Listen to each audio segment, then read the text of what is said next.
So this is actually one of the rarest plants I have in my garden, and I know it doesn't really look up to much really, but it's actually a cypripedium, and it's a hardy orchid. It's a really hardy orchid, and I don't see this in the shops anymore.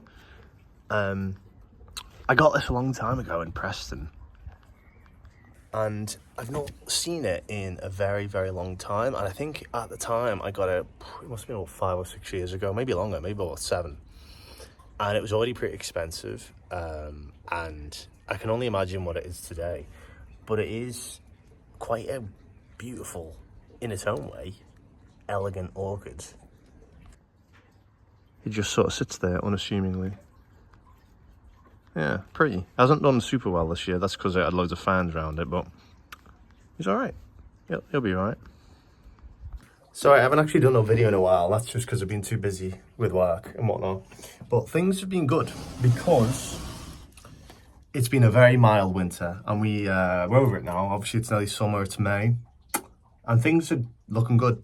I've changed my greenhouse around a little bit. Got the Spanish moss there hanging in the middle, and my lemon is booming.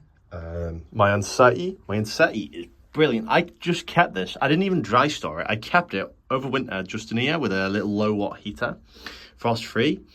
The Echino Cactus Grissoniae, Washingtonia Robusta doing great. I do have some tomatoes and whatnot in the midst of my jungle. I'm going to probably just keep this as sort of a bed for vegetables, fruit and veg and all that. My pelargonium looking brilliant. I love pelargoniums. Obviously, does great in a greenhouse.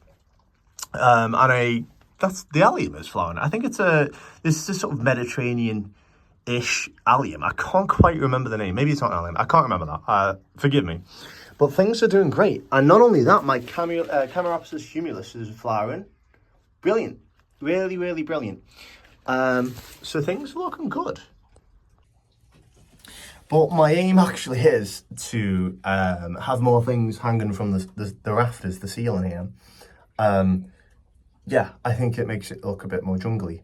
Not necessarily my favourite type of biome, but I think it's best to utilise all the space we have, because my greenhouse is full and it's finished, right? And I don't want my mum complaining anymore about buying new plants and whatnot. So I can still walk in here and I can have stuff hanging off the ceiling.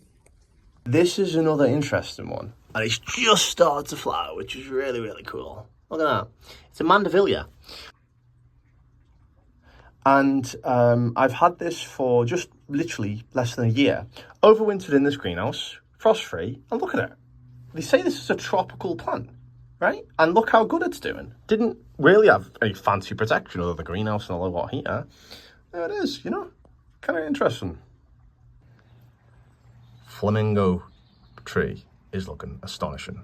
That's crazy. Best time of year to see it. Well, this border I'm very happy with. Oh, and it's just started to rain. But I'm liking this. This is my favourite view of the garden. It's really beautiful.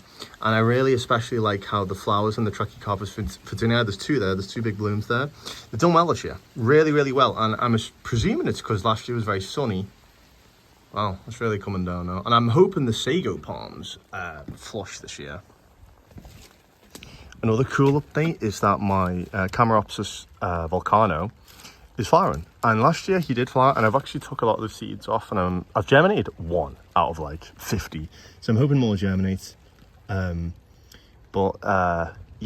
that's cool. I'm gonna have even more flowers and hopefully more seed. This is a brand new addition I have right now to the garden, and it's just oops, don't want to wet them too much. It's just a new place for my cacti. I think having their own dedicated sort of mini greenhouse is just going to be more sufficient for them. Not only that, it saves space in the main 10x6, and also, if I can just also I think it just gets more sun, more direct sun, and they should look better. And I'm actually going to water them more. I think a lot of people underwater their cactus, me included in that, and yeah, I think they do better with obviously more water. And then the booty, obviously looking good. He's no protection at all in winter.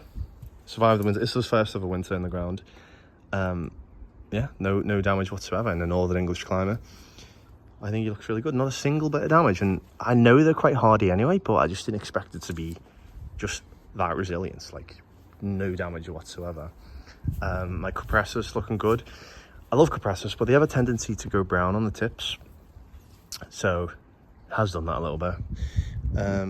But other than that, the whole thing is looking pretty good. Along with, I've planted my tree fern this year. He's actually in the ground. Again, he was outside most of the year in a pot somewhere over there. And no, it's just nice to actually have him in the ground. Maybe he'll hopefully double in size, maybe triple in size this year. That'd be cool. I mean, they're semi-fast growers-ish. I don't know if the trunk's particularly big, but yeah, I think it looks pretty nice.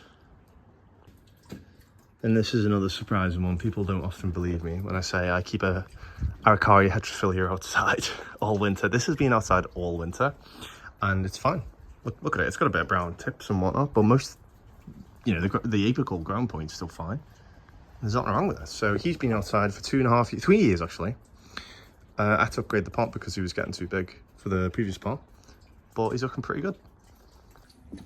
So that was just a little update of how my garden's doing. I think it's doing pretty good. I know we've got hopefully a long summer ahead of us. I'm looking forward to it.